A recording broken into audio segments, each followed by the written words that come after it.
R. Alors, mu daal di toll si 94 milliards 783 755 000. Donc une enquête ouverte pour escroquerie exactement, abus de confiance, usage de faux et blanchiment de capitaux portant sur la somme de 94 milliards 783 750 000 de nos francs. Les héritiers du feu Meng se constituent partie civile.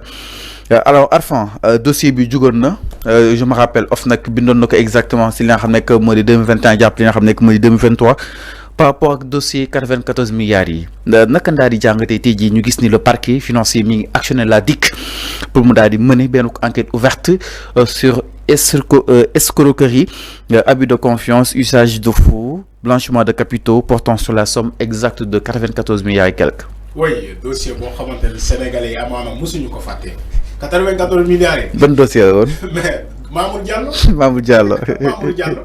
Sénégalais yi duñu ko mës a fàtte. Donc Mamour Diallo appelé au banc des accusés. Si la famille Meng veut constituer partie civile, voilà. Donc je rappelle que li famille bi ñoom ñoo bëgg ñu enrôler waatu dossier bi. Parce que ba léegi cette famille Mbengue réclame les comment dire ces parcelles là. yoo xamante ne ñoom dañ ko jël jaay ko def lu leen ne Ousmane Sonko doon dénoncé ko fii voilà donc que loolu moo déclenché xeex Ousmane Sonko ak Mamour Diallo. ok waa nguur gi jël aussi di jël part ci Mamour Diallo parce que seen ñoon la. Alors loolu dossier boo xamante Sénégalais bëgg nañu pour mu leer la famille aussi Mbengue bëgg na aussi yëf yi leer parce que moom famille boobu dafa jàpp ni que dañ ko jaay doole dañoo jàpp ni que dañ ko jaay doole. ok te ki ku leen jaay doole mooy les hommes d'affaires là ak Mamour Diallo ñoom ñoo jaay doole famille boobu ci 94 milliards yooyu. mu doon un scandale. Une escroquerie foncière yu ñu doon tudd fii dossier bi bokk na ci. sëñ Fall escroquerie foncière yi ñu doon wax fii ci Sénégal dossier 94 milliards bi bokk na ci moo tax ma ne la Sénégalais bëgg na dossier boobu leer. parce que Sonko ba mu ko doon wax ñu bëri da nga ko jàpp da ko doon wax ci ay langue politique. mais c'est ça Ousmane Sonko bu mu doon wax affaire boobu nekkagul au pouvoir de boobu opposant la woon buñ ko mënoon yóbbu kaso ci dossier boobu dinañ ko yóbbu kaso parce que xam nañ que il a raison Macky Sall a préféré protéger Mamour Diallo. ci dossier boobu mais Macky Sall moo la gën a xam ni que dossier boobu buñ ko toppewoon bu bàyyoon gars yi ubbi enquête ci dossier boobu Mamour Diallo dinañ ko tëj ci kaso bi parce que jéemoon nañu ko. donc Macky dafay teg cooñ. Serigne Bassirou Gueye bi nekk OFNAC tey. Serigne Bassirou Gueye bu nekk OFNAC moom moo nekkoon procureur ci jamono boobu lan la doon wax ku amoon information mu ñëw déposer ko fii képp ku am preuve mu ñëw déposer ko fii. ñoom daal dañoo bañ ubbi dossier boobu ñiy taxaw di tappale di naan. way ku yor information ñëwal nga déposer ko après ñun dinañ ko xool moom Serigne Bassirou Gueye bii lii. bu ñu bëggee xam dossier bi nañu dem laaj ko biir OFNAC dossier bi nan la demee parce que xam na ci dara donc si aujourd'hui le pôle financier judiciaire bëgg na mu ngi saytu dossier boobu hérité na dossier boobu je crois que sénégalais yi. Donc lu ñu doon comment dire santaane léegi egg nañ ci tous ces dossiers brûlants là il faut que état édifier ko il faut que les autorités judiciaires édifier ko Sénégalais pour ñu xam dossier yooyu. alors mais enfin lan moo nekk ci. mais le constat est même ba si ñoom juge dem ba si ñoom Amadou Sall dem ñëpp jàpp ne ni Sonko dossier yi mu doon peut-être xeexee si opposition bi jamono ji mu nekk dossier yoo xam ne dafa ñëwaat au devant de la scène Arfan exactement te dossier yi bëri na fii Sénégal yoo xam ne tawoon nañ ko mën a lijjanti mais Prodac amaan na benn rebondissement nañ si ñëw si kanam tuuti incha allah TFU terrain yu Mamour Diallo yi nga ba si mbiru li nga xam ne moo di Farba Ngom et tant d'autres pourquoi nga jàpp ni wala kon coïncidence la dossier Ousmane Sonko yi nekk au devant de la scène. c'est pas dossier Ousmane Sonko yi. soo nee dossier Ousmane Sonko entre guillemets yi mu doon annoncé non damay laaj non je demande Je demande donc ces dossiers auxquels Ousmane Sonko donne à dossier opposition. Je demande tu n'as pas bien posé la question. Non. Ok. Si tu peux me dossier important aussi que ces dossiers-là. Dama bëgg nga génnee ma ci benn dossier boo xamante ne moo gën a important dossier Prodac moo gën a important dossier 94 milliards yi moo gën a important dossier fonds Covid 19 yi moo gën a important dossier Farba Ngom bii nii. génnee ma ci benn. donc Sonko yoo amoon solo la doon wax rek Sonko lu mu doon xeex. yu amoon solo la yu important la woon. Sonko dossier yu mu doon xeex. c'est le peuple d'abord moo njëkk a xeex injustice boobu c'est pas Ousmane Sonko. Ousmane Sonko dafa top ci le peuple ci combat. Le combat c'est le combat du peuple.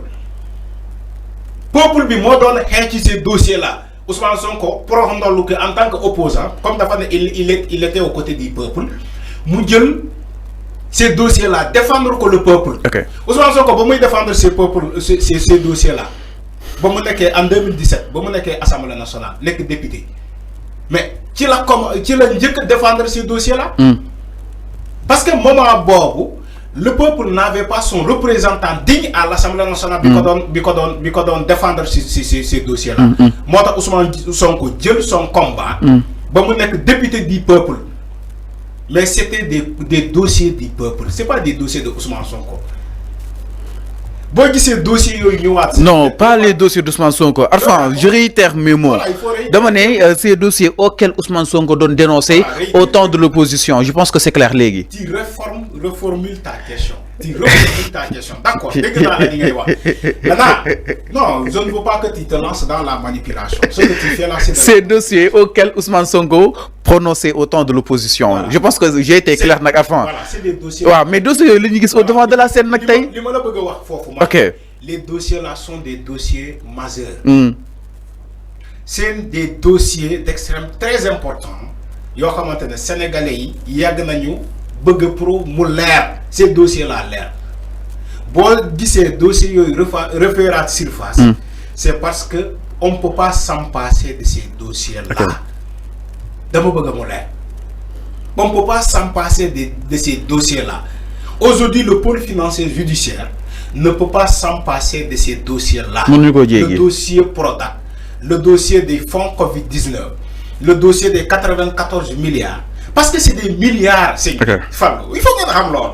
Même l'Union tout Farba Ngom, qui blanchiment de capitaux, qui escroquerie, qui la création des sociétés écrans.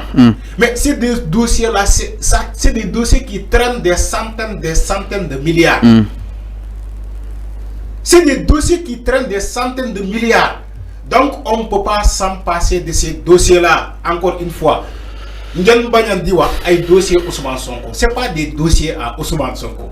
Ousmane Sonko n'a rien à gagner dans ces dossiers-là, encore une fois. Même pour les quand nous récupérons Khalis Bobo, Ousmane Sonko doit dougal ci possam parce que du Khalisam. Donc, il faut arrêter de dire que c'est des dossiers à Ousmane Sonko. Ousmane Sonko ba mu taxawé lan la wax sénégalais mom jëm mom ni balé na mom ki ko def dara balé nako djéggal nako mais concernant des affaires de l'État lolu duñ ko mëna djéggal kenn parce que c'est l'argent du contribuable sénégalais qui est en jeu. Il faut ngeen xam lolu.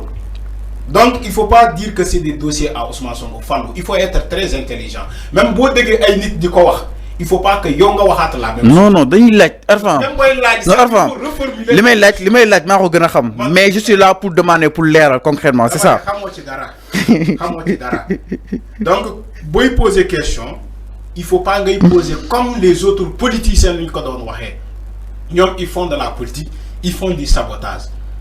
Les dossiers. Non, enfin, c'est mes questions, yo ya orienté. Donc, yo ya xam. Non, c'est mes questions. Enfin. Sur la nexé. Donc orienté. Mais aussi, il faut nga xam li ngay wax ni. Alors, ñu jall ci len gaaw. Dossiers à Ousmane Sonko, mais c'est des dossiers yo xamantene la justice tay mënul en passer wu, il peut pas s'en passer, la justice ne peut pas s'en passer de ces dossiers là. Okay. C'est des dossiers majeurs. C'est des dossiers scandaleux. Alors, non. alors mi ngi exactement par rapport ak li nga xam ne que moo di mbir mi doon jàppee itam le dossier de Mamour Diallo mujj nañ ko daal di relancer nag si kanam yoon ak wàllu yoonal 94 milliards et quelques la famille Meng va se constituer exactement en partie civile justement par rapport ak wàllu wu ni mel alors enfin ginnaaw loolu itam dañuy